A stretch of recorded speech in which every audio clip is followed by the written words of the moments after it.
El padre de la novia de mi hijo llamó a mi puerta a la 1 de la madrugada y dijo que mi hijo había dejado inconsciente a su hija esa noche. Miré por detrás de él y la vi sentada en el asiento del copiloto de su coche, con el labio partido, la nariz ensangrentada, el pómulo muy golpeado y sosteniendo una bolsa de hielo sobre un ojo. Volví a mirar a su padre, que parecía dispuesto a desvivir. Dije que eso no era posible, que mi hijo la amaba. Él me interrumpió y dijo que ella le había contado todo y que la policía vendría por la mañana. Luego cerró la puerta de un portazo y se fue. Subí corriendo las escaleras para ver a Ryder. Estaba dormido, pero encendí la luz de todos modos. Se despertó confundido y entonces vi los arañazos recientes en su cuello y antebrazo.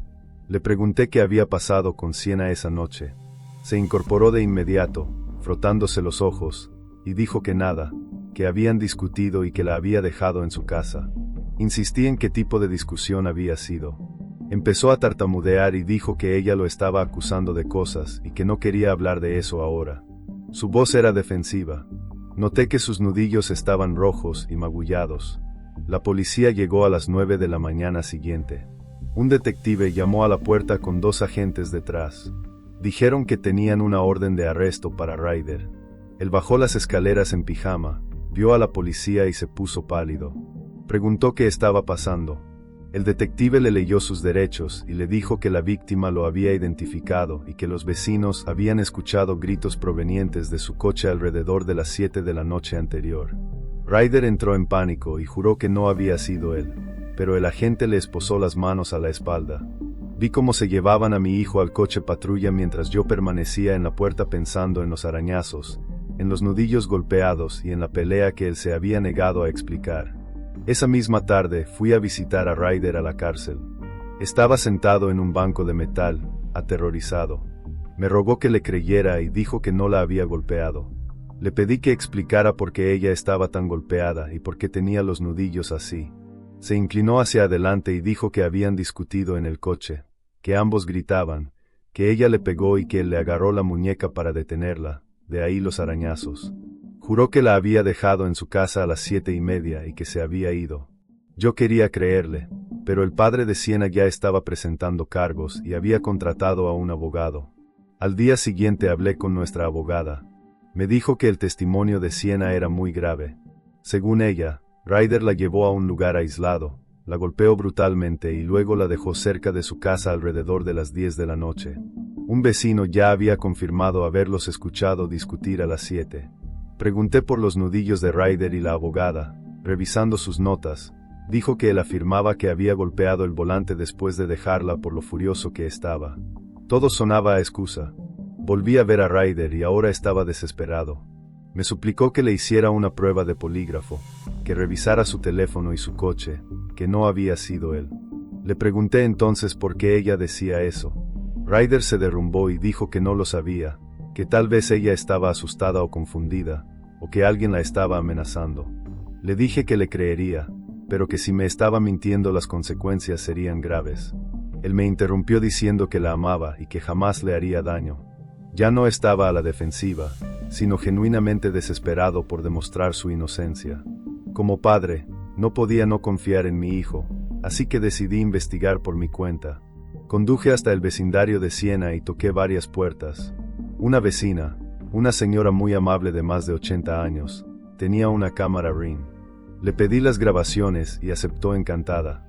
El video mostraba el coche de Ryder dejando a Sienna a las 7:35. La vi bajar del coche y caminar hacia su casa mientras Ryder se marchaba en dirección contraria. Luego, a las 9:45, apareció otro coche. De ese vehículo bajó Sienna tambaleándose, ahora claramente golpeada, cayó al suelo y tuvo que arrastrarse hasta su puerta. Acerqué la imagen, pero no se distinguía quién conducía. Llevé el video a la comisaría. El detective lo vio 2 veces y llamó a Sienna y a su padre para una segunda entrevista. Yo observaba detrás del vidrio. El detective le mostró las imágenes y le dijo que tenían un video de ella llegando a casa a las 9:45 en un vehículo diferente, visiblemente herida, y le preguntó quién la había llevado. Sienna empezó a temblar y no respondió. De repente se lanzó a los brazos de su padre y comenzó a sollozar con tanta fuerza que apenas podía respirar. Él la abrazó y la calmó, y durante unos minutos nadie dijo nada. Finalmente ella se separó y su padre le secó las lágrimas con un pañuelo. Le preguntó quién le había hecho eso. Siena miró alrededor y por fin lo dijo. Mencionó a alguien llamado Dante. Sentí que el estómago se me caía. Dante era mi otro hijo.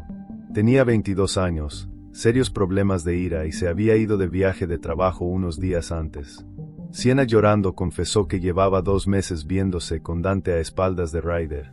Dijo que esa noche, después de que Ryder la dejó en casa, fue a encontrarse con Dante. Discutieron y él la golpeó, luego la amenazó y le dijo que si contaba la verdad volvería y terminaría lo que había empezado, que culpara a Ryder o sería peor. El padre de Siena palideció y dijo que casi había destruido la vida de un chico inocente. El detective me preguntó dónde estaba Dante. Busqué mi teléfono con las manos temblorosas y dije que se suponía que estaba en un viaje de trabajo, pero que no sabía exactamente dónde. Mi voz era débil e inestable. El detective me pidió que no lo llamara todavía, que necesitaban coordinar todo con cuidado para que no huyera. Mi mente intentaba asimilarlo todo. Mi hijo Dante había golpeado a Siena. Mi hijo Dante la había amenazado.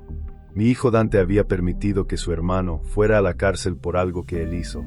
El detective sacó una libreta y me pidió el número de Dante, la información de su empleador y los detalles de su vehículo. Otro agente entró en la sala con la radio en la mano. Le di el número de Dante y el agente empezó a hacer llamadas. Dije que trabajaba para Westbrook Construction, o al menos eso creía, y que conducía una camioneta Ford negra, quizá modelo 2015. El detective lo anotó todo mientras yo me sentía el peor padre del mundo. Mi mente retrocedía a recuerdos que siempre había ignorado. Dante rompiendo la pared de su habitación cuando tenía 16 años. La novia del instituto que dejó de venir de repente y nunca quiso decirme por qué. Dante perdiendo su primer trabajo y culpando a todos menos a sí mismo.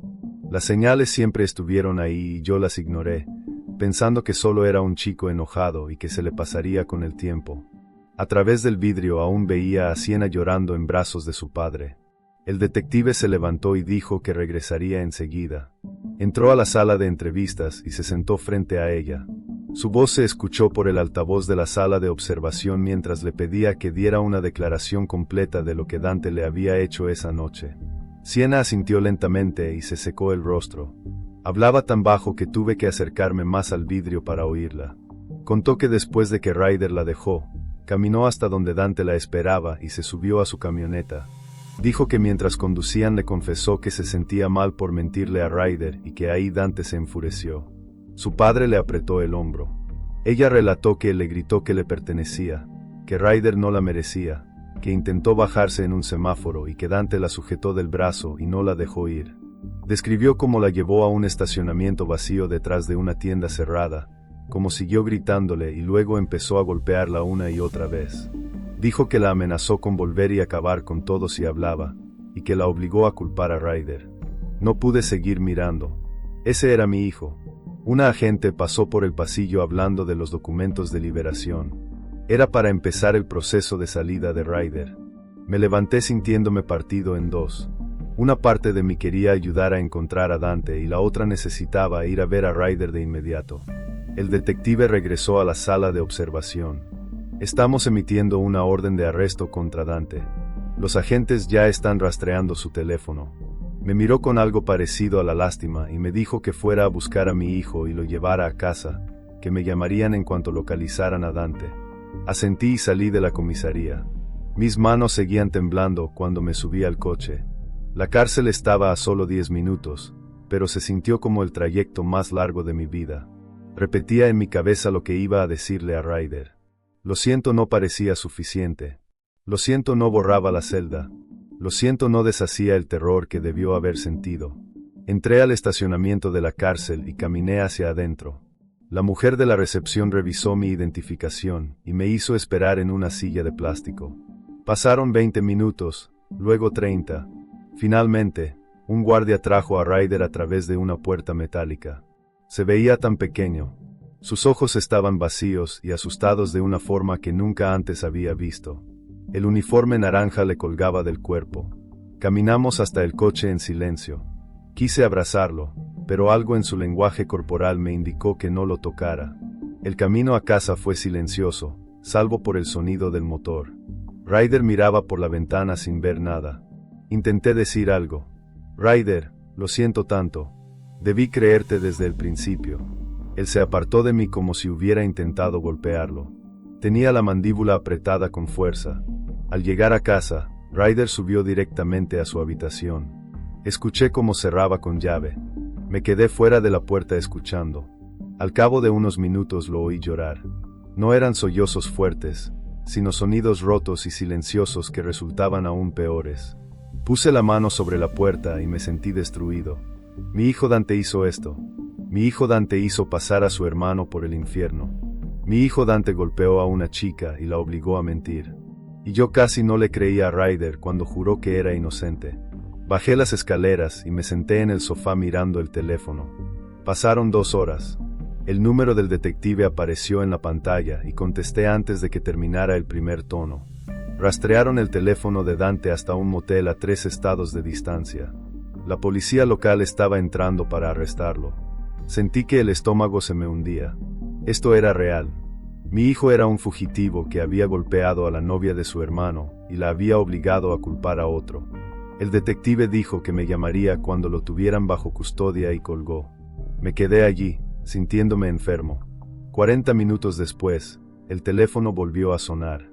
Dante estaba detenido. No hubo incidentes durante el arresto y sería extraditado en 48 horas.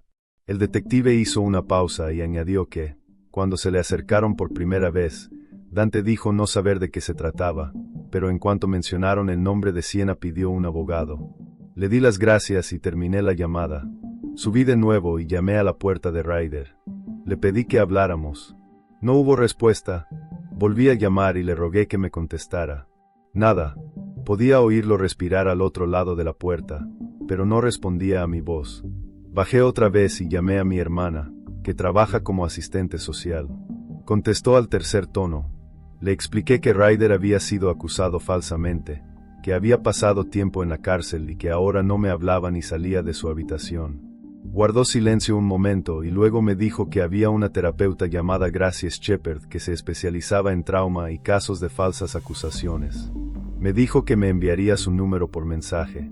Le agradecí y colgué. La casa se sentía demasiado silenciosa. Ryder estaba encerrado en su habitación. Dante estaba en una celda a 3 estados de distancia. Y yo estaba solo, tratando de entender cómo todo se había derrumbado tan rápido. Esa noche me acosté mirando al techo. El sueño no llegaba. Mi mente repasaba todo una y otra vez.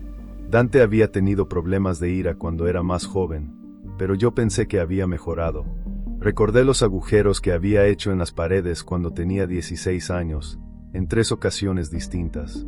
Lo obligué a repararlos y pensé que eran cosas de adolescentes. Su novia del instituto dejó de venir de repente. Le pregunté por qué y me dijo que ella estaba loca y que lo culpaba de todo. Le creí. Cuando las cosas salían mal, Dante siempre tenía a alguien a quien culpar.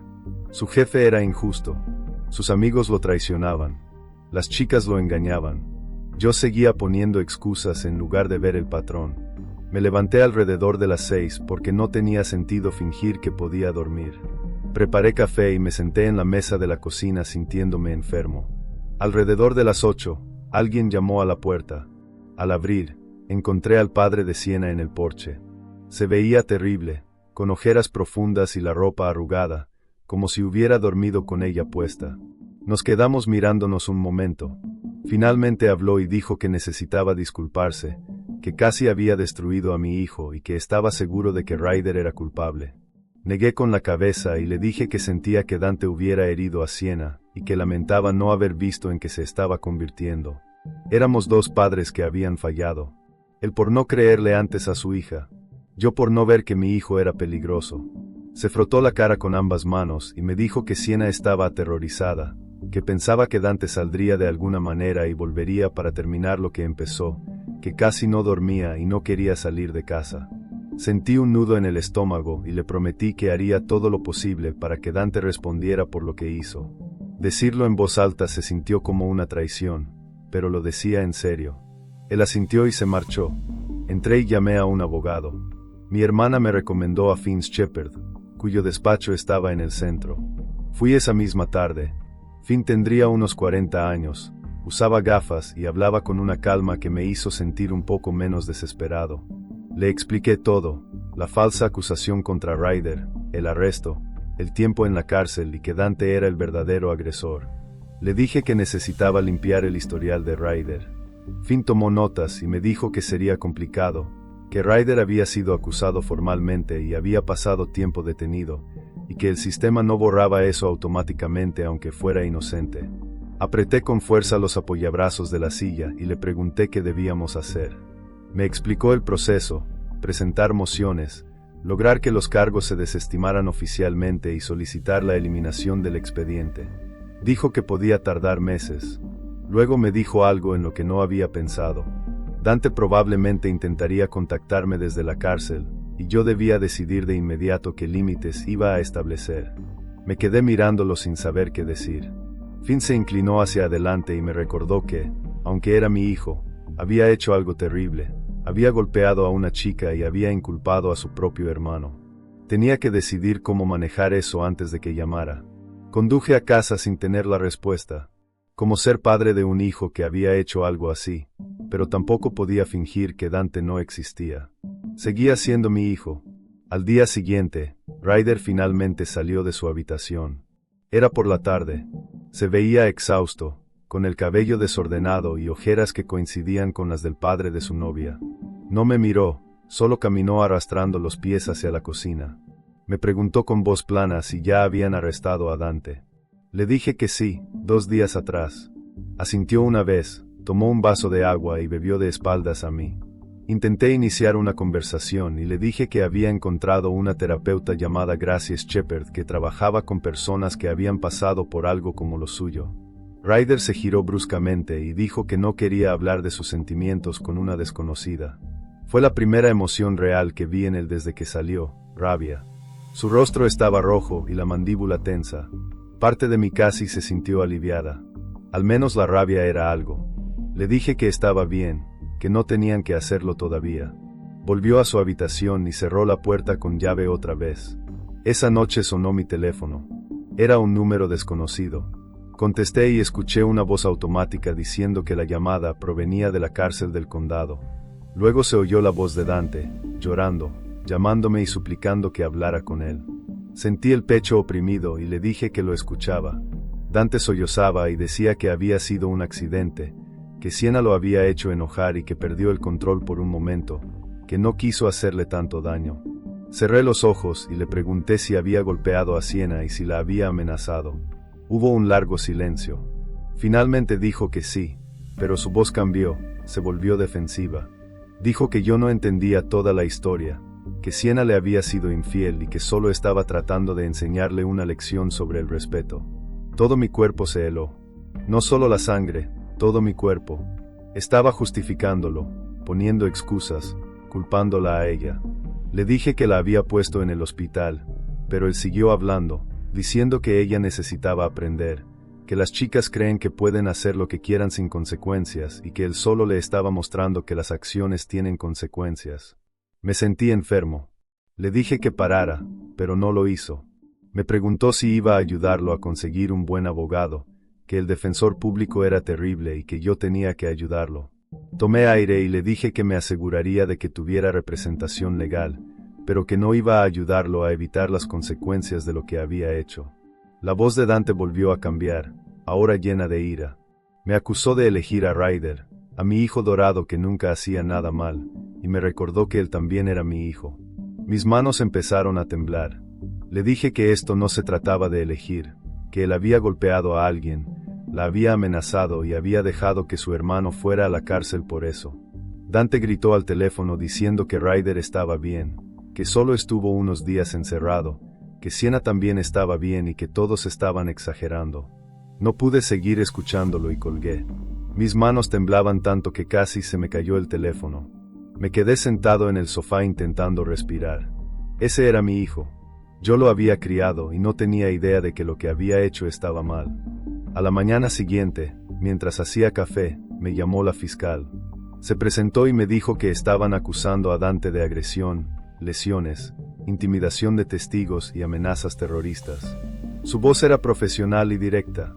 Explicó que con el testimonio de Siena y el video de la cámara del vecino tenían un caso sólido, pero que necesitaban que Ryder testificara sobre los arañazos en su cuello y la falsa acusación. Necesitaban que explicara cómo las acciones de Dante llevaron a su arresto y a su tiempo en la cárcel. Le dije que hablaría con Ryder. Cuando colgué, mis manos seguían temblando. Subí las escaleras y llamé a la puerta de Ryder. Abrió con aspecto cansado. Le expliqué que la fiscal quería que testificara sobre lo ocurrido. Su rostro se puso completamente pálido y dio un paso atrás. Dijo que no podía enfrentarse a un tribunal después de haber sido el acusado, que no podía sentarse frente a la gente y hablar de haber estado en la cárcel mientras todos pensaban que él había golpeado a Siena. Su voz temblaba. Apenas se sostenía. Sus manos vibraban y no dejaba de mirar al suelo. No lo presioné. Le dije que no teníamos que decidirlo en ese momento, pero sabía que sin su testimonio el jurado no entendería cómo Dante había destruido la vida de su propio hermano para cubrir su crimen.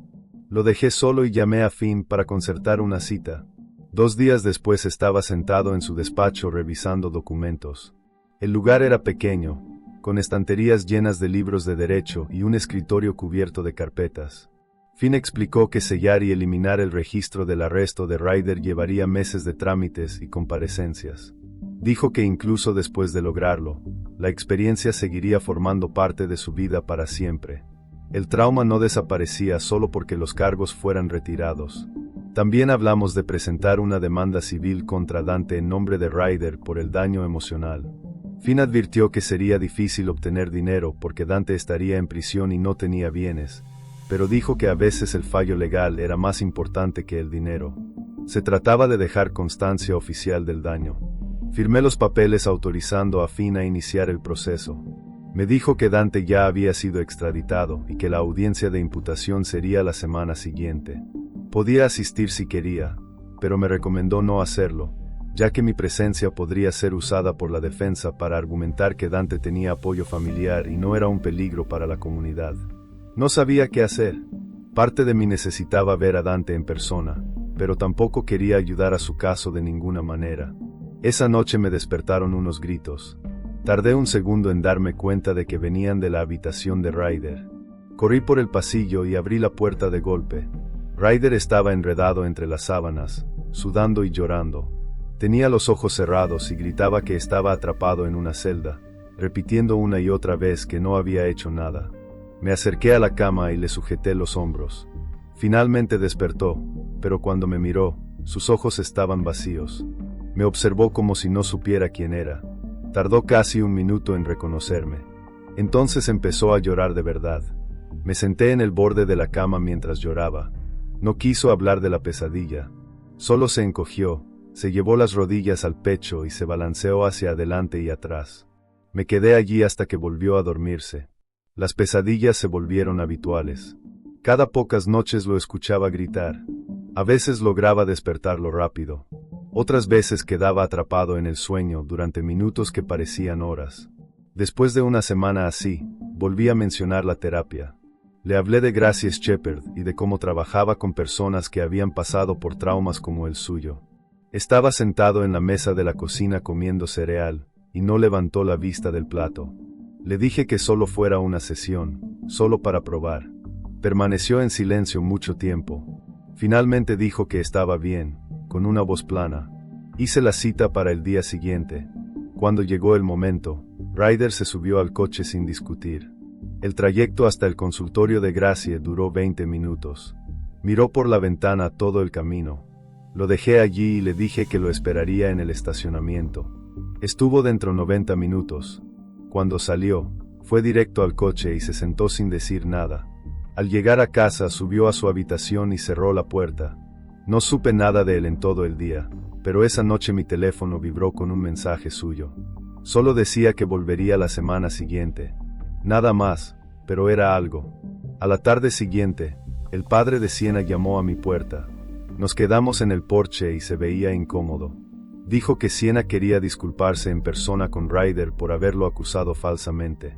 Se sentía muy mal por lo ocurrido y pensaba que hablar podría ayudar a ambos, aunque su terapeuta no estaba segura de que fuera buena idea todavía. Quería saber qué pensaba yo. Le dije que primero necesitaba hablar con Gracie. Más tarde llamé a Gracie y le expliqué la situación. Guardó silencio un momento y luego dijo que Ryder no estaba listo para esa conversación. Dijo que aún estaba procesando la traición y el trauma de haber sido acusado por alguien a quien amaba, y que una disculpa en persona podía parecer un cierre, pero en realidad podría hacerlo retroceder. Me dijo que quizá en unos meses, pero no ahora. Llamé al padre de Sienna y se lo expliqué. Lo entendió. Dijo que Sienna estaba luchando con mucha culpa. Yo también sentía compasión por ella. Era una víctima, igual que Ryder. Pero Gracie tenía razón. Ryder necesitaba tiempo. La mañana de la imputación de Dante me vestí con un traje. Finn me había dicho que no fuera, pero no pude evitarlo. Necesitaba ver a Dante en persona, mirarlo y tratar de entender cómo había pasado todo esto. El juzgado estaba en el centro, en un edificio grande y gris. Pasé el control de seguridad y encontré la sala correcta. Era más pequeña de lo que imaginaba, con bancos de madera y luces fluorescentes. Me senté al fondo. Poco a poco fueron entrando más personas. El padre de Sienna llegó con ella. Se veía más pequeña. Los moretones habían desaparecido en su mayoría, pero aún se notaban sombras en su rostro. La fiscal se sentó en una mesa revisando papeles. Luego sacaron a Dante. Llevaba un mono naranja y tenía las manos esposadas al frente. 2 agentes caminaban a su lado. Miró alrededor de la sala y sus ojos se encontraron con los míos. Su expresión cambió a algo desesperado, suplicante. Movió los labios diciendo por favor, papá, pero tuve que apartar la mirada. No pude soportar la culpa de verlo así. El juez entró y todos se pusieron de pie. Comenzó la audiencia. La defensora pública de Dante, una mujer joven de cabello oscuro recogido, se levantó y se declaró no culpable en su nombre. Luego solicitó libertad bajo fianza. Dijo que Dante no representaba un riesgo de fuga, a pesar de haber salido del estado, y afirmó que se había ido por motivos laborales antes de saber que lo buscaban. La fiscal se levantó y presentó pruebas de que Dante huyó inmediatamente después de la agresión. Mostró la línea de tiempo de la golpiza, la amenaza a Sienna y su salida al día siguiente. También presentó el testimonio de Sienna sobre la amenaza, diciendo que Dante le aseguró que volvería y terminaría todo si hablaba. El juez escuchó a ambas partes y luego negó la fianza. Dijo que la evidencia de intimidación de testigos y fuga lo convertía en un peligro para la comunidad y en un riesgo de huida. Cuando terminó la audiencia, me levanté para irme. En el pasillo, la defensora pública de Dante se me acercó. Se presentó y me preguntó si yo era su padre. Le dije que sí. Me preguntó si estaría dispuesto a testificar como testigo de carácter en el juicio, que ayudaría al jurado a verlo como alguien con apoyo familiar y no solo como un criminal. La miré durante un largo momento y luego le dije que no podía hacerlo. Le dije que amaba a mi hijo, pero que no podía pararme en un tribunal y fingir que lo que había hecho no iba con su forma de ser, porque la verdad era que estaba empezando a darme cuenta de que sí encajaba, y que yo había ignorado las señales durante años. Ella pareció decepcionada, pero asintió diciendo que lo entendía. Salí del juzgado al aire frío de la tarde. Sentía el pecho oprimido. Acababa de negarme a ayudar a mi propio hijo, pero también sabía que había tomado la decisión correcta. Dante tenía que enfrentar consecuencias reales por lo que había hecho y yo no podía interponerme solo porque fuera de mi sangre. Esa noche, ya en casa, no podía dejar de pensar en todas las señales que había pasado por alto con Dante a lo largo de los años. Subí a su habitación y abrí la puerta. El espacio se sentía distinto, como si lo estuviera viendo por primera vez. Empecé a revisar los cajones de su escritorio, el closet, debajo de la cama. No sabía exactamente qué estaba buscando, pero necesitaba entender cómo había sido tan ciego. En el cajón inferior de su mesa de noche encontré un diario de cuero. La cubierta estaba gastada y las páginas llenas de su letra. Me senté en su cama y lo abrí. La primera entrada estaba fechada 2 años atrás. Mis manos empezaron a temblar mientras leía. Página tras página había desahogos llenos de rabia contra mujeres que lo habían rechazado. Chicas de la universidad que no aceptaron salir con él. Una compañera de trabajo que no estaba interesada. Su exnovia Sara, que había terminado con él. Las entradas sobre Sara me revolvieron el estómago. Escribía sobre enseñarle respeto, sobre hacerle entender que le pertenecía, sobre cómo las mujeres necesitaban aprender su lugar. Había descripciones detalladas de discusiones en las que la agarró de los brazos con tanta fuerza que le dejó moretones. Escribió que la siguió después de que rompieron para ver con quién salía. La última entrada sobre Sara decía que apareció en su apartamento a medianoche y golpeó la puerta hasta que el nuevo novio de ella amenazó con llamar a la policía. Me sentí enfermo al leerlo. Esto no eran simples problemas de ira. Era un patrón de control y violencia que venía de años atrás. Cerré el diario y me quedé sentado allí durante mucho tiempo. Luego llamé a Finn y le pregunté si podía llevar algo a su oficina a la mañana siguiente. Al día siguiente conduje hasta la oficina de Finn con el diario dentro de una carpeta en el asiento del copiloto. Su secretaria me dejó pasar y me senté frente a su escritorio. Deslicé el diario hacia él sin decir nada. Lo abrió y empezó a leer. Su expresión se volvió más seria con cada página. Después de unos 10 minutos levantó la vista y me dijo que eso podía ser una prueba relevante para demostrar un patrón de comportamiento, pero que usarlo significaba traicionar la privacidad de Dante y que podría empeorar mucho su caso. Me preguntó si entendía lo que implicaba entregar eso a la fiscalía. Le dije que sí, pero me llevé el diario de vuelta a casa porque no pude tomar la decisión en ese momento. Durante 3 días llevé el diario en el coche. Conducía hasta la oficina de la fiscal y me quedaba sentado en el estacionamiento.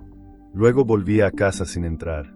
Pensaba en Dante cuando era pequeño, el hijo que me ayudaba a arreglar el coche los fines de semana, el adolescente que me hacía reír con sus chistes horribles. Pero también pensaba en Ryder sentado en una celda por algo que no hizo, en el rostro golpeado de Sienna, en Sara y en todas las mujeres a las que Dante había hecho daño. Al 4.º día entré en la oficina de la fiscal y entregué el diario. La fiscal era una mujer de unos 40 años llamada Jennifer. Tomó el diario y empezó a leerlo allí mismo mientras yo estaba sentado en su despacho. Su rostro se endureció a medida que avanzaba. Después de 20 minutos lo cerró y me miró. Dijo que era una prueba demoledora de premeditación y violencia creciente. Explicó que iban a añadir cargos por acoso basándose en las entradas sobre el seguimiento a Sara y empezó a tomar notas sobre citarla como testigo. Me sentí enfermo al saber que acababa de proporcionar pruebas que pondrían a mi hijo en prisión por más tiempo, pero también sabía que era lo correcto.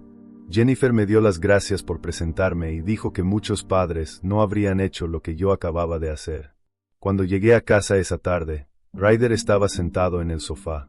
Levantó la vista al verme entrar y me dijo que Finn lo había llamado y le había contado lo del diario y que yo lo había entregado a la fiscalía. Empecé a explicarme, pero Ryder se levantó y se acercó a mí. Por primera vez desde que regresó de la cárcel, me abrazó. Me rodeó con los brazos con fuerza y se quedó así. Me dijo gracias por creerle, gracias por elegir lo correcto por encima de proteger a Dante. Me derrumbé llorando allí mismo, en la sala. Le dije que lo sentía, que sentía no haberle creído de inmediato cuando dijo que era inocente, que sentía que hubiera hecho falta un video para convencerme, que sentía que hubiera pasado siquiera una noche en esa cárcel. Ryder se apartó un poco y me miró. Dijo que entendía por qué dudé al principio, que las pruebas se veían mal y que no me culpaba, pero que entregar el diario demostraba que ahora estaba de su lado. Nos quedamos allí un rato, abrazados. Fue la primera vez en semanas que la casa se sintió como si algún día pudiera estar bien. 2 días después llamó la cárcel. Dante quería hablar conmigo. Acepté la llamada, aunque una parte de mí no quería oír su voz. En cuanto se conectó la línea empezó a gritar. Me llamó traidor. Dijo que había destruido su vida al darle a la fiscal su diario privado. Dijo que no tenía derecho a revisar sus cosas personales. Lo dejé gritar durante 1 minuto y luego lo interrumpí. Le dije que él había destruido su propia vida cuando golpeó a Sienna, cuando la amenazó para que culpara a Ryder, cuando dejó que su hermano inocente se quedara en la cárcel por algo que él hizo. Le dije que el diario solo mostraba a todos quién era realmente. Dante se quedó en silencio un segundo y luego dijo que nunca lo había entendido, que siempre tomaba el lado de los demás y que era un padre terrible. Le dije que lo amaba, pero que no podía apoyarlo para que evitara las consecuencias de lo que había hecho. Me colgó. Me quedé sentado con el teléfono muerto en la mano, sintiendo que había perdido a un hijo, aunque sabía que él se había perdido a sí mismo mucho antes de que yo encontrara ese diario. Una semana después recibí una llamada de un hombre llamado Seth Carson. Dijo que había trabajado con Dante en Westbrook Construction, que había visto las noticias sobre el arresto y que quería hablar conmigo. Nos reunimos en una cafetería cerca de mi casa. Seth tendría unos 30 años y tenía una energía nerviosa. Me dijo que Dante había sido despedido de Westbrook Construction hacía 6 meses. Le pregunté por qué y Seth se mostró incómodo. Dijo que Dante había amenazado a una compañera de trabajo que rechazó sus avances. Se llamaba Amanda. Dante la había invitado a salir varias veces y ella siempre dijo que no. Un día la acorraló en el estacionamiento después del trabajo y le dijo que estaba cometiendo un error, que se arrepentiría de rechazarlo. Amanda lo denunció a Recursos Humanos y lo despidieron al día siguiente. Seth dijo que estaba dispuesto a testificar sobre lo ocurrido y sobre el historial de agresividad de Dante hacia las mujeres en el trabajo. Le di las gracias y entregué su información de contacto a Jennifer. Al día siguiente Seth me llamó de nuevo. Dijo que su esposa Mara también quería hablar conmigo porque había sido testigo de algo relacionado con Dante. Me reuní con ambos en la misma cafetería. Mara era una mujer pequeña, de cabello oscuro. Trabajaba en contabilidad en Westbrook Construction. Dijo que había visto a Dante agarrar del brazo a Amanda durante una discusión en la sala de descanso. Dijo que la sujetó con tanta fuerza que Amanda tenía moretones visibles al día siguiente. Mara había querido denunciarlo, pero Amanda le suplicó que no lo hiciera porque tenía miedo de empeorar las cosas. Ahora, con Dante arrestado por agresión, Mara quería contar lo que sabía. Dijo que testificaría sobre lo que vio. Me quedé escuchando a esos dos desconocidos hablar de la violencia de mi hijo, de todo un patrón del que yo no había sabido nada. Me sentí devastado por haber sido tan ciego respecto a quién era en realidad. Llamé a Jennifer y le di también la información de Mara. Unos días después Jennifer me llamó. Dijo que con el diario y los testimonios de los compañeros de trabajo tenían un caso extremadamente sólido.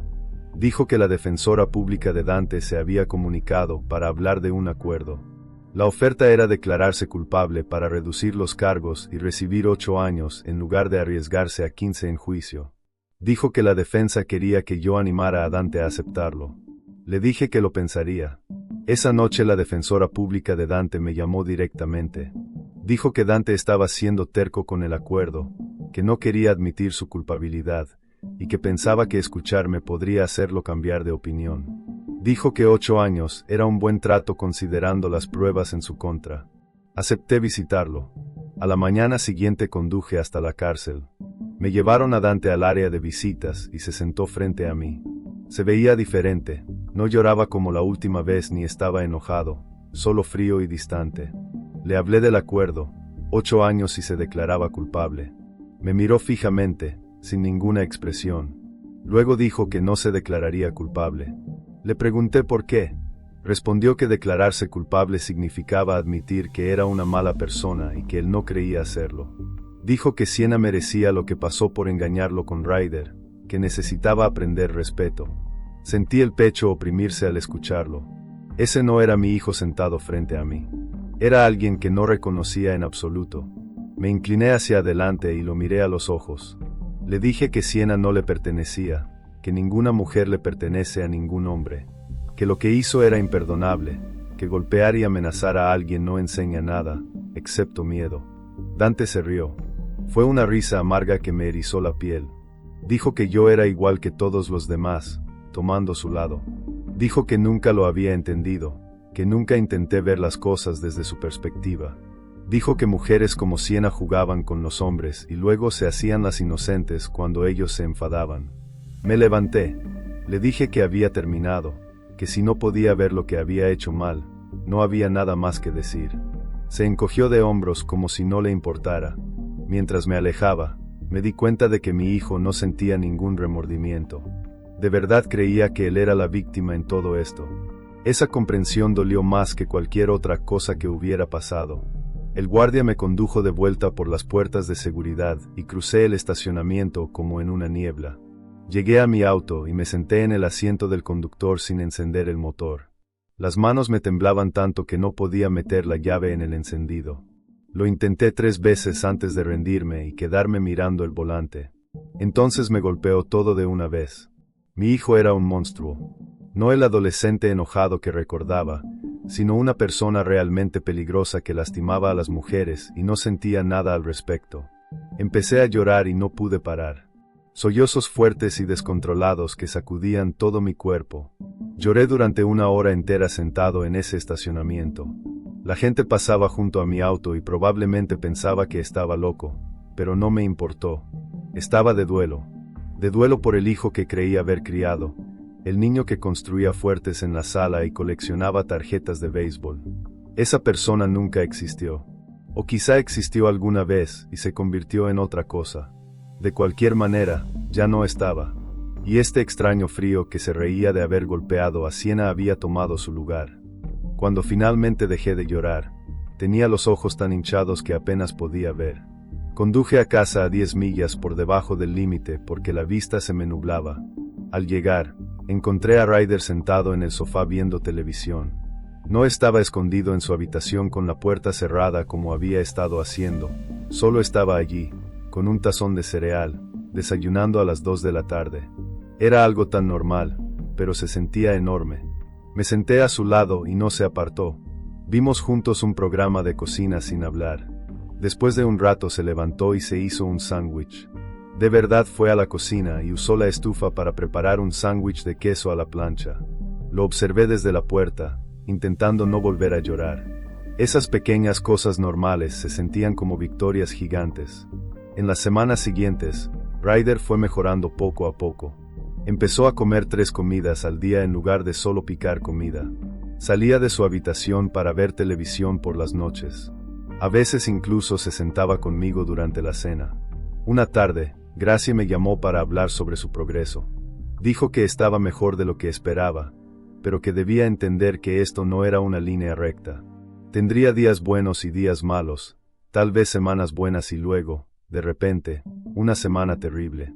El trauma de haber sido acusado falsamente y encarcelado no desaparece sin más. Podría tener problemas de confianza durante años, ansiedad con la policía, con ruidos fuertes o con cualquier acusación. Dijo que algunos de sus pacientes nunca se recuperan del todo, solo aprenden a vivir con ello. Eso me asustó, pero agradecí su honestidad. Unos días después, me llamó la fiscal. Se llamaba Jennifer Westbrook y había estado construyendo el caso contra Dante. Dijo que seguirían adelante con el juicio, ya que Dante había rechazado el acuerdo. Tenían un caso sólido con el testimonio de Siena, el video, el diario y las declaraciones de Cés y Mara, pero también necesitaban que Ryder testificara. Necesitaban que describiera los rasguños que Siena le hizo durante su discusión y que hablara de la acusación falsa y del arresto. Eso mostraría al jurado el alcance completo de lo que Dante hizo, como no solo golpeó a Siena, sino que deliberadamente incriminó a su propio hermano. Le dije que hablaría con Ryder. Esa noche, durante la cena, lo mencioné con la mayor suavidad posible. El tenedor de Ryder se detuvo a medio camino de su boca. Su rostro palideció y su respiración se volvió rápida y superficial. Dejó el tenedor y se aferró al borde de la mesa. Reconocí que estaba comenzando un ataque de pánico. Me acerqué y le pedí que respirara despacio, inhalando por la nariz y exhalando por la boca. Lo hizo durante unos minutos hasta que su respiración se estabilizó. Luego me preguntó, con una voz pequeña, si tenía que testificar. Le dije que no, que nadie podía obligarlo, pero que ayudaría a asegurar que Dante fuera condenado. Se quedó mirando su plato durante mucho tiempo. Finalmente dijo que lo haría. Dijo que si había sobrevivido 3 días en la cárcel por algo que no hizo, podía sobrevivir contando la verdad en un tribunal. Quería que Dante rindiera cuentas. Quería que todos supieran lo que realmente pasó. Durante la semana siguiente, Finn trabajó con Gracie para preparar a Ryder para el testimonio. Hicieron sesiones de práctica en la oficina de Finn, donde él le hacía preguntas como lo haría un abogado en el juicio. A Ryder le costaba muchísimo. Empezaba a responder y se quedaba paralizado, o lograba contestar algunas preguntas y luego necesitaba un descanso. Gracie se sentaba con él durante las sesiones y lo ayudaba a usar técnicas de respiración cuando se sentía abrumado. Finn fue paciente y no dejaba de decirle que lo estaba haciendo muy bien. Practicaron describir la discusión con Siena, los rasguños que ella le hizo, enterarse de la acusación, el arresto y la celda. Cada vez que Ryder tenía que decirlo en voz alta, parecía revivirlo. Le temblaban las manos y la voz se le quebraba, pero seguía adelante. Le dijo a Finn que testificar se sentía como recuperar algo de control. Dante le había quitado todo durante 3 días, lo había hecho sentir indefenso y aterrorizado. Subirse a ese estrado y decir la verdad se sentía como contraatacar. 2 semanas antes de la fecha del juicio, la defensora pública de Dante me llamó. Dijo que Dante quería cambiar su declaración. Estaba dispuesto a declararse culpable a cambio de 10 años en lugar de arriesgarse a 15 en el juicio. Explicó que ver la lista completa de testigos y todas las pruebas le hizo darse cuenta de que perdería. El diario por sí solo era devastador. Sumado al testimonio de Sienna, el video, Cés, Mara y Ryder, no había forma de que un jurado lo declarara inocente. 10 años eran mejores que 15. Dijo que la fiscalía lo estaba considerando y que primero tendrían que hablarlo con Sienna y su padre. Si todos aceptaban, no habría juicio. Me preguntó si apoyaría el acuerdo. Le dije que lo pensaría y colgué. Me quedé sentado sintiéndome partido en 2. Una parte de mí se sentía aliviada. No habría juicio y Ryder no tendría que testificar ni revivir su peor pesadilla frente a extraños. Pero otra parte estaba devastada. Mi hijo iba a prisión durante una década. Tendría 32 años cuando saliera. Me perdería 10 años de su vida y él se perdería 10 años de todo. Llamé a Finn y le conté sobre la oferta. Finn dijo que probablemente era la decisión correcta. Los juicios son impredecibles y así había certeza. Dante iría a prisión y Ryder no tendría que testificar. Me recordó que Dante había tomado sus propias decisiones. Eligió golpear a Sienna, eligió amenazarla, eligió incriminar a Ryder. Ahora estaba enfrentando las consecuencias que se había ganado. Fueron palabras duras, pero eran verdad. 3 días después, nos reunimos todos en el juzgado para la audiencia del acuerdo. Yo, Finn, Sienna y su padre, la fiscal y Dante con su defensora pública. Ryder se quedó en casa porque Gracie dijo que no estaba listo para ver a Dante en persona. La jueza llamó el caso y le preguntó a Dante cómo se declaraba. Dante se levantó con su uniforme naranja y dijo culpable. La jueza preguntó si alguien lo había obligado a declararse culpable y él dijo que no. Luego vino la declaración de los hechos. La jueza le pidió a Dante que explicara lo que hizo. Dante bajó la mirada hacia la mesa y comenzó a hablar con una voz plana. Dijo que la noche en cuestión recogió a Sienna después de que su hermano la dejó. Discutieron dentro de su auto porque ella estaba viendo a otros chicos. Él perdió el control y la golpeó varias veces en el rostro. Le dio un puñetazo en el ojo y le partió el labio. Cuando ella intentó bajarse del auto, él la sujetó y la golpeó de nuevo. Luego la amenazó. Le dijo que si decía algo volvería y la lastimaría aún peor. Le ordenó que culpara a su hermano Ryder. Dijo que sabía que su hermano había discutido con Sienna más temprano esa noche y que tenía rasguños de cuando ella lo golpeó. Así que le dijo a Sienna que afirmara que Ryder la había golpeado. Después de eso, la llevó cerca de su casa y la dejó allí. Al día siguiente se fue de la ciudad porque sabía que la policía iría a buscarlo. Escucharlo en su propia voz lo hizo innegablemente real. No era especulación ni el testimonio de otras personas. Era Dante admitiendo lo que hizo, admitiendo que golpeó a una chica de la que decía preocuparse, admitiendo que incriminó a su propio hermano. Lo vi decir todo eso sin mostrar ninguna emoción. La jueza aceptó la declaración y programó la sentencia para 3 semanas después. Dijo que en ese momento escucharía las declaraciones de impacto de las víctimas. Luego ordenó que Dante fuera devuelto a la cárcel hasta la sentencia. El alguacil se lo llevó y él no me miró ni una sola vez. Cuando todo terminó, salí al pasillo. El padre de Sienna estaba de pie junto a las ventanas, con aspecto exhausto. Nos miramos a los ojos desde lados opuestos del pasillo. Ambos estábamos completamente vacíos. Nuestras familias habían sido destruidas por la violencia de Dante. Su hija estaba traumatizada. Mi hijo inocente estaba traumatizado. Y mi otro hijo iba a pasar 10 años en prisión. No dijimos nada. Solo asentimos el uno al otro con una comprensión triste, y luego nos alejamos en direcciones opuestas. Una semana después de la audiencia del acuerdo, la terapeuta de Sienna le dio permiso para escribirle una carta a Ryder. El padre de Siena me llamó para preguntar si eso estaba bien y le dije que hablaría con Ryder. Ryder dijo que estaba dispuesto a leerla. La carta llegó 2 días después. Ryder la llevó a su habitación y cerró la puerta. No lo vi durante 3 horas. Cuando finalmente salió, tenía los ojos rojos, pero parecía más tranquilo de alguna manera. Dijo que la carta ayudó un poco, saber que Siena había sido obligada y que tenía miedo, saber que no quería acusarlo pero estaba demasiado aterrada por Dante como para decir la verdad.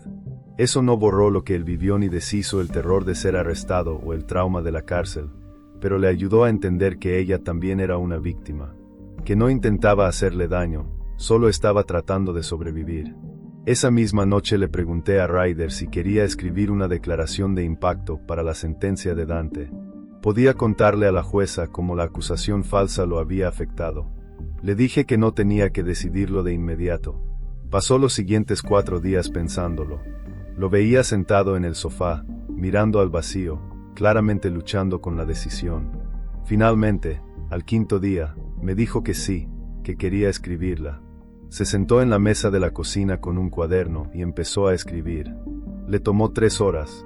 Cuando terminó, tenía 4 páginas. Escribió sobre el terror de ser arrestado por algo que no hizo.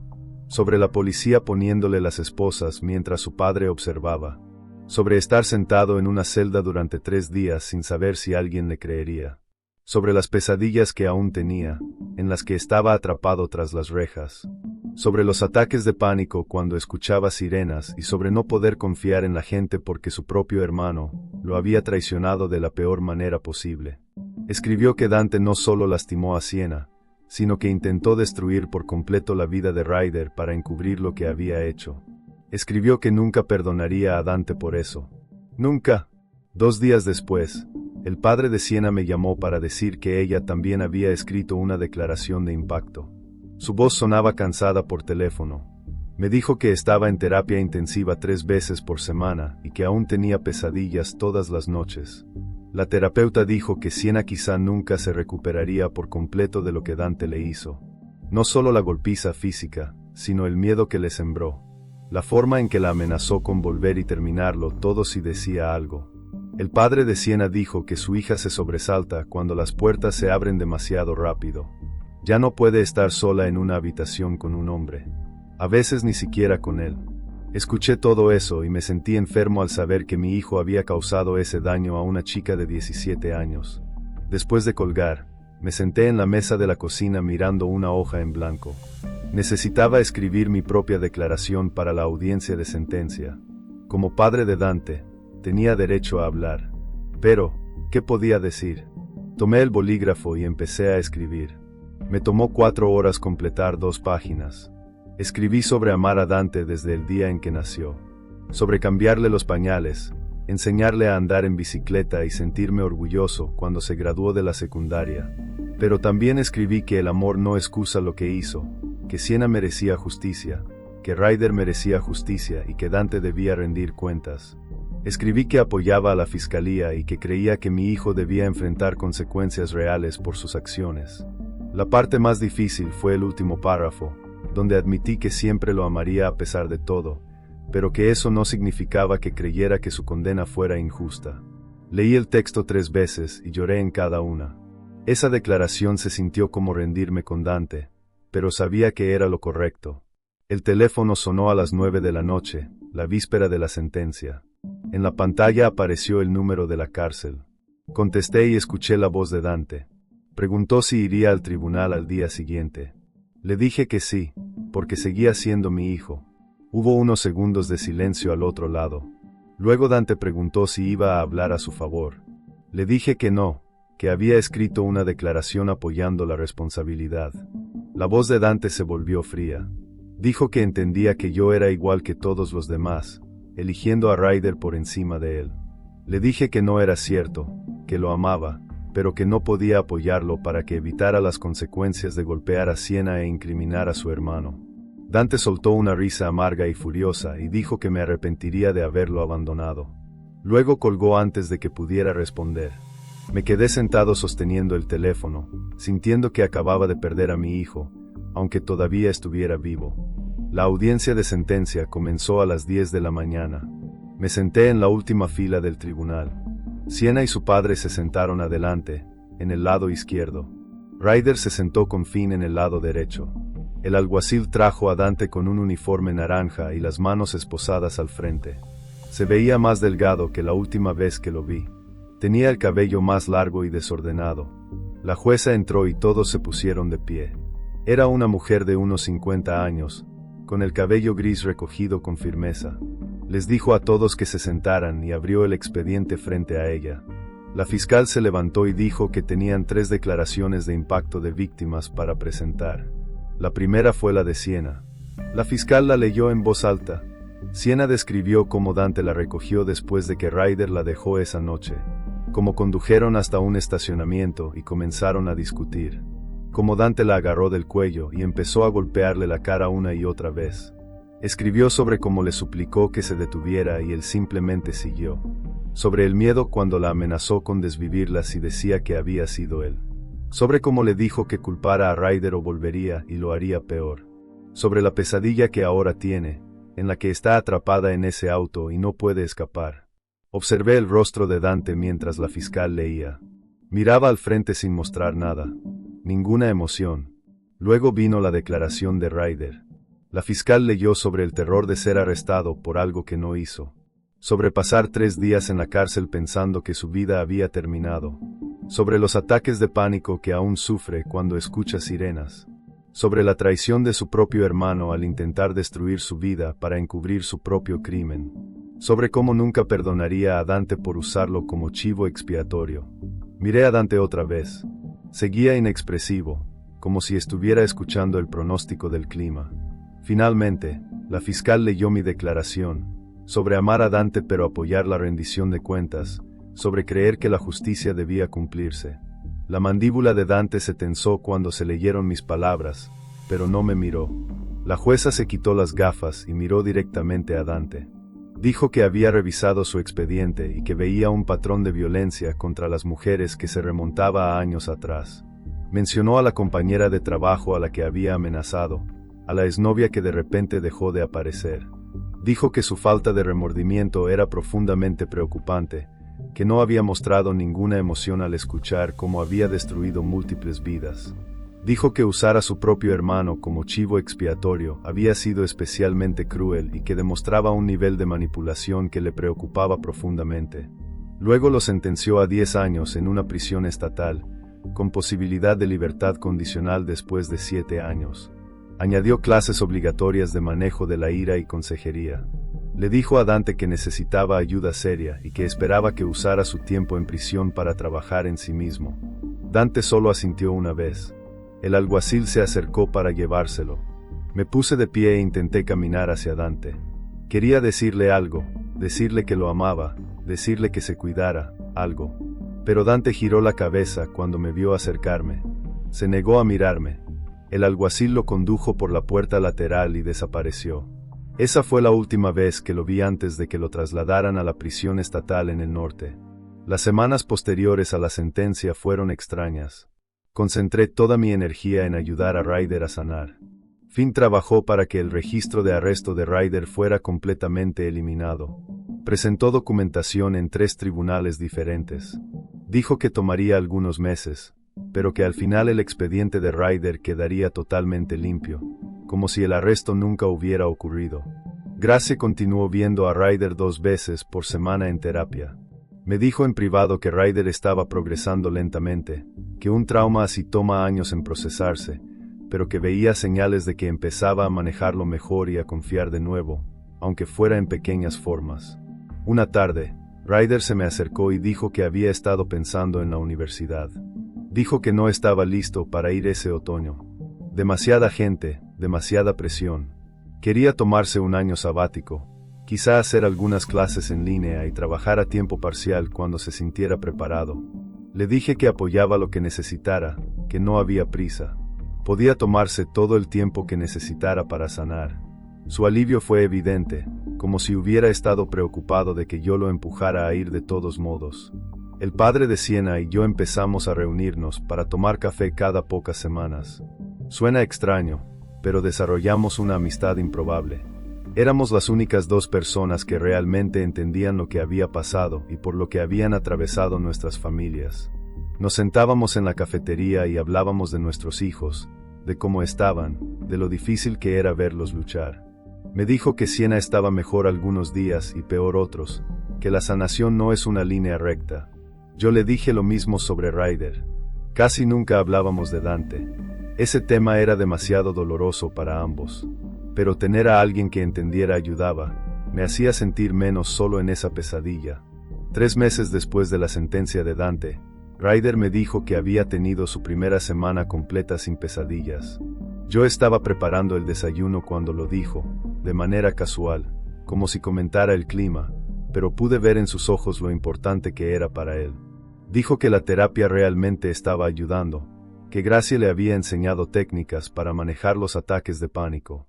También había empezado a ir a un grupo de apoyo para personas que fueron acusadas falsamente. Conocer a otros que entendían lo que había vivido le ayudó a sentirse menos aislado, menos como si fuera la única persona a la que le había pasado algo así. Lo abracé y le dije que estaba orgulloso de lo duro que estaba trabajando para sanar.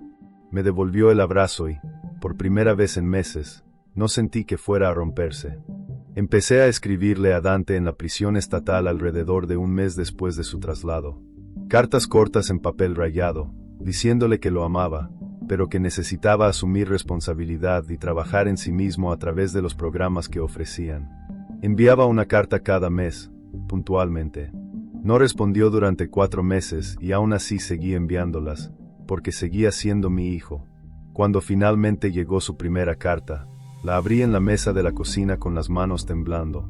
La letra era desordenada y furiosa. Escribió 3 páginas culpando a todos menos a sí mismo. A Siena por engañarlo, a Ryder por ser el favorito, a mí por no entenderlo. Las palabras eran defensivas y amargas. Volví a doblar la carta sintiéndome enfermo. Mientras tanto, Finn estaba avanzando con el caso del registro de Ryder.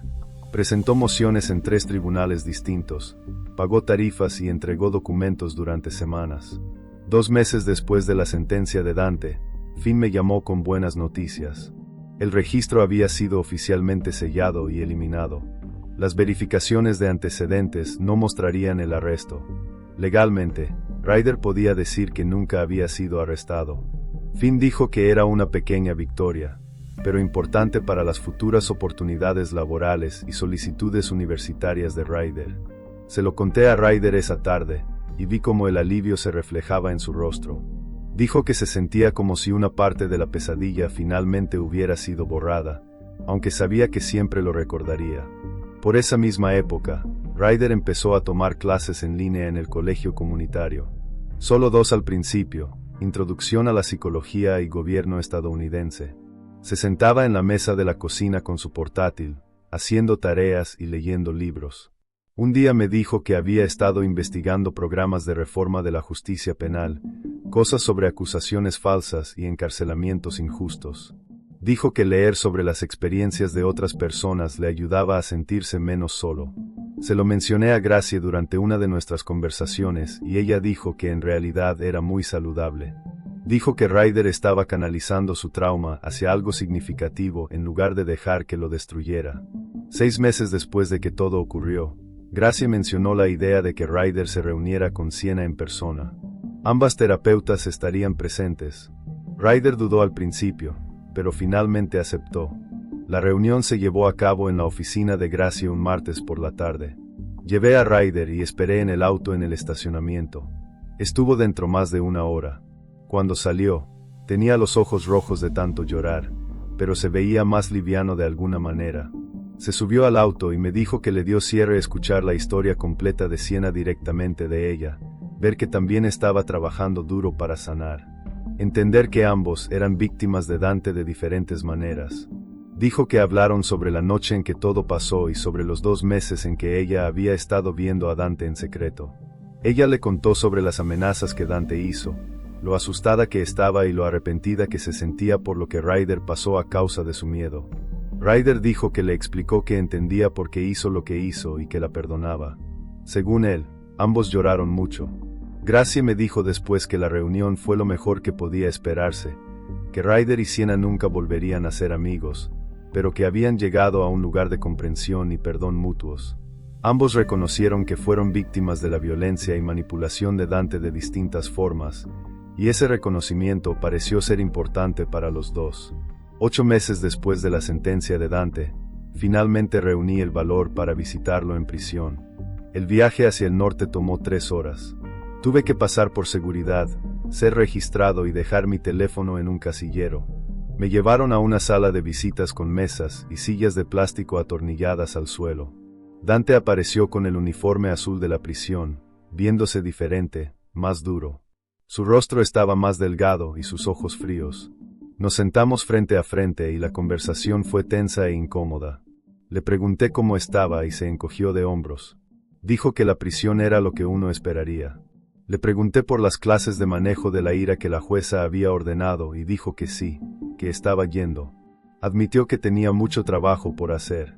Su voz era plana al decirlo. No defensiva como en su carta, pero tampoco genuina.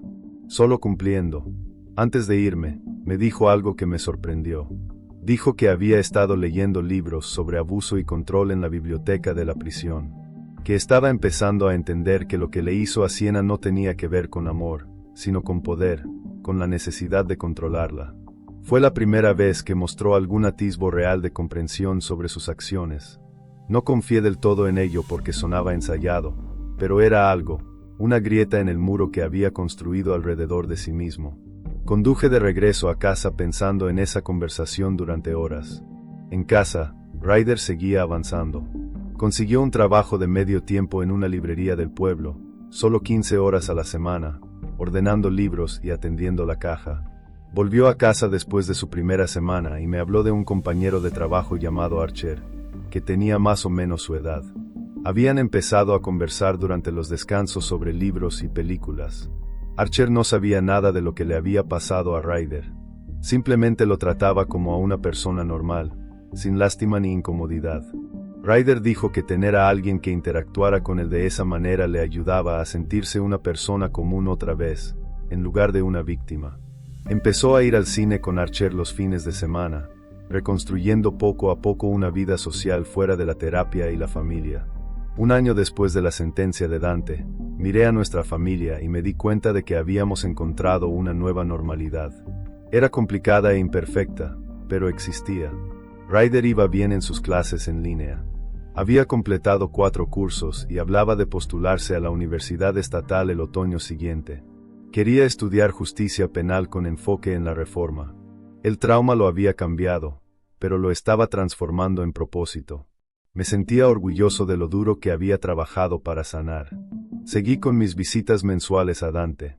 El viaje se volvió rutinario. Nuestra relación nunca volvería a ser como antes, pero yo era su padre y no podía abandonarlo por completo. Según el consejero con el que había hablado, estaba avanzando lentamente en su terapia.